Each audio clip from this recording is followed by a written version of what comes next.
हैदराबाद में लाक़ानूनियत में इजाफा और तशद्दुद को हवा देते हुए पैदा किए जाने वाले प्रागंदा माहौल पर कांग्रेस हुकूमत को शदीद हदफ तनकीद बनाते हुए कारगुजार सदर बीआरएस व रुकन असम्बली सिरसिल्ला के तारक रामाराव ने रियासत में बिगड़ती हुई सूरत हाल के लिए चीफ मिनिस्टर रेवंत रेड्डी की नाअहली को जिम्मेदार करार दिया। बीआरएस के रुकन असम्बली पी कौशिक रेड्डी और उनके अफराद खानदान से उनकी रिहाइशगाह पहुंचकर मुलाकात के बाद मीडिया के नुमाइंदों से खिताब करते हुए केटीआर ने कहा कि रुकन असम्बली ए गांधी और उनके हामियों की क़यादत में कांग्रेस के हुजूम ने कौशिक रेड्डी की रिहाइशगाह पर हमला किया। उन्होंने दिन दहाड़े कल्बे शहर में गुंडागर्दी की शदीद मजम्मत की। केटीआर ने निशानदही की कि रियासत में गुज़िश्ता 10 बरसों के दौरान हमलों के कोई वाक़यात पेश नहीं आए।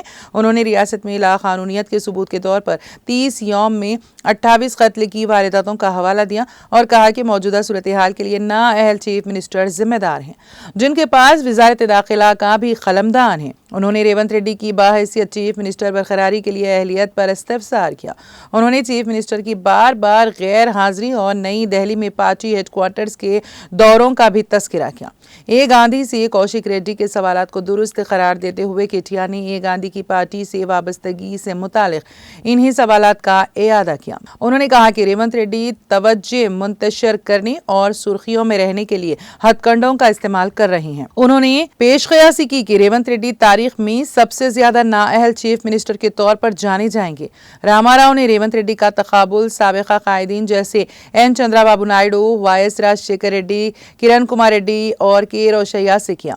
उन्होंने कहा कि बीआरएस की हुक्मरानी में 10 बरसों के दौरान हैदराबाद पुरअमन रहा। केटीआर ने कहा कि असेंबली इंतखाबात में बीआरएस को ज़बरदस्त अवामी खत्ते एतमाद के बायस चीफ मिनिस्टर रेवंत रेड्डी हैदराबाद के अवाम से बुग़्ज़ रखते हैं, क्योंकि यहाँ की कांग्रेस को कुछ भी हासिल नहीं हुआ। उन्होंने कहा कि रेवंत रेड्डी बीआरएस को कमज़ोर करने के लिए इन्हदामी कार्रवाई व दीगर हरबे इस्तेमाल कर रहे हैं और बीआरएस के कारनामों और कामयाबियों को कमतर बताने की कोशिश कर रहे हैं। केटीआर ने पुरजोर अंदाज में कहा कि बीआरएस के दौरे हुकूमत में आंध्रा तेलंगाना का कोई झगड़ा नहीं था, ताहम आज कांग्रेस पार्टी सियासी फायदे के लिए इस तरह के इख्तिलाफात को हवा दे रही है। रामाराव ने कहा कि बीआरएस पार्टी उस वक्त तक कांग्रेस से सवाल करती रहेगी जब तक कि अवाम से किए गए तमाम वादों और जमानतों को पूरा नहीं किया जाता।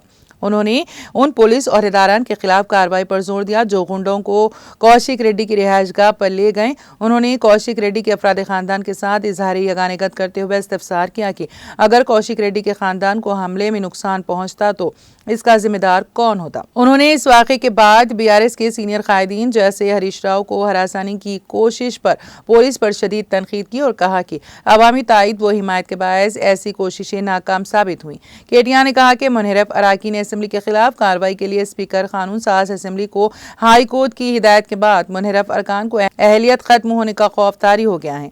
उन्होंने कहा कि कौशिक रेड्डी ने मुनहरफ अरकान असेंबली दानम नागेंद्र, वेंकट राव और कडियम श्रीहरि को नाअहल करार देने के लिए दरख्वास्तें दाखिल करने में अहम किरदार अदा किया था।